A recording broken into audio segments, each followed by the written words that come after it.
Panoorin niya natin itong manok na pula kung anong gagawin niya dito sa swimming pool. So kumuha siya nung parang tangkuhan ng Kunin muna dahon. natin yung mga dahon. Parang may sinasabi pa. Ayan, sinasandok niya yung mga dahon-dahon. Masyadong maraming puno dito sa kanila, no? Ayan, sinasandok niya, tinatapon niya sa labas.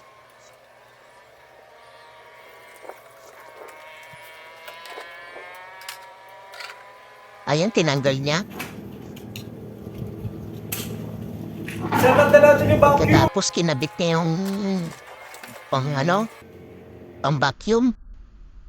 Slow mo pa. Ayun, nalaglag ang putang inang cellphone. Bobo. Ang hinayang ang tanga. Ngayon, kawawa.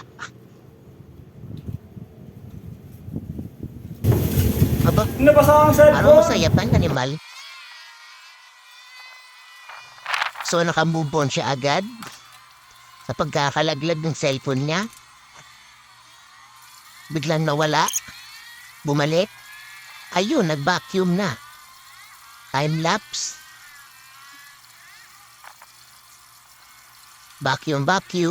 Vacuum. Itala rin pumanok na pula na ito Saan kaya ito lugar na ito? Parang ang ganda ng view Parang tabing dagat na bundok no? Maganda ang view Lakas ng hangin sa kanila, Siguro tabing dagat yan. Si parang dagat dun sa taas nakikita niya ba yun? Nagkapikot lang siya. Lakas ng hangin talaga sa kanila, May asong itim pa dun, Asong itim, nakikita niya ba sa gilid? Ang asong itim. Ayun, tapos na siyang mag-vacuum, nililigpit niya na yung hose.